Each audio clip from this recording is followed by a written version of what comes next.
Hello everybody, Kryodawg here.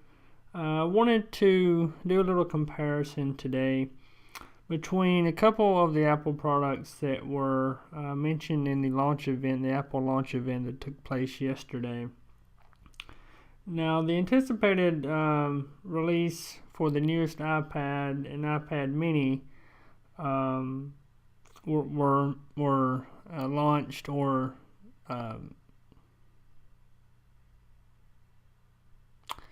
so the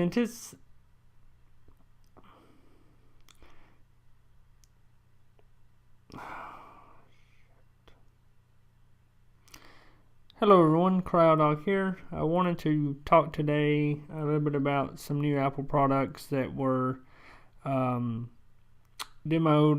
or not really demoed, but talked about yesterday in the Apple launch event. And that is the iPad Air, which I guess you could call the iPad 5, but the retail name for Apple is iPad Air, and then the iPad mini with retina display, which is actually the second generation version of the iPad mini. So just want to do a comparison.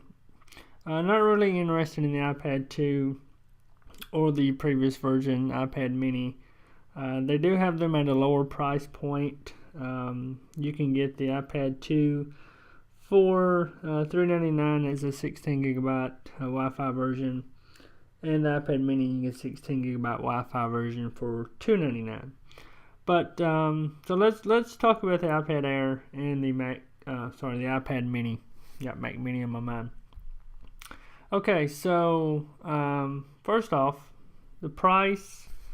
There's a $100 difference between the 16 gigabyte version, and that's really what I'm going to compare today, is just the 16 gigabyte Wi-Fi version. I think that would probably be in most consumers' range for spending on a device like this. So right off the bat, you've got a $100 difference, and I would attribute the difference in being that the iPad Air is a little bigger. So let's continue. The dimensions and weight, of course, just talked about that the height, weight, width, and depth of the iPad Air is going to be a little bigger. So we're looking at 9.4 inches versus 7.87 inches. So not a great big difference, but it's noticeable. Width, 6.6 inches versus 5.3 inches. Depth, 0.29. And then the depth for the iPad mini is actually the same. So they are the same depth or thickness. So that's good. Then we have the weight of the iPad Air is a pound, and then the weight of the iPad mini is 0.73 pounds. And again, that would be due to the size difference of the screen and materials. So all in all, they're both very lightweight.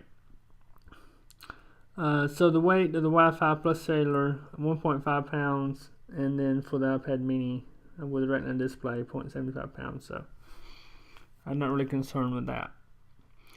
Okay, the display, they both have a retina display.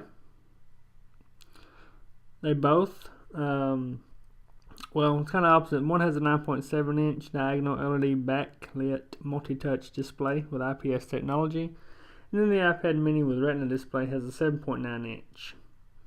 So they're kind of opposite there. But again, screen size. They both have the same resolution. Size, it is 20 by 48 by 1536 and 20 by 48 by 1536. The difference is pixels per inch, and the iPad Air has 264 pixels per inch, and the iPad mini with retina display has 326 pixels. Fingerprint resistant oleophobic coating. That's a new word. Never heard of that word. I'm guessing that means it doesn't leave fingerprints very well. So they both have that. They both have the new A7 chip with the 64-bit architecture and the M7 motion coprocessor. So they're the same there. The cameras, they both have FaceTime HD cameras, both with 1.2 megapixel photos, 720 HD video, FaceTime video calling, face detection, and backside illumination. So they're equal on the cameras as far as that goes.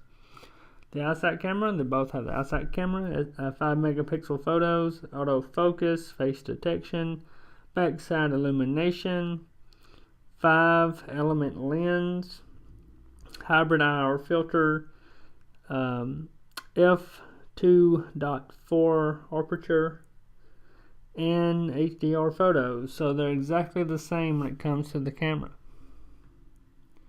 So it's starting to sound like you're getting the iPad mini with the retina display is more or less like an iPad mini Air. My words. Video recording, 1080p. Tap to focus while recording.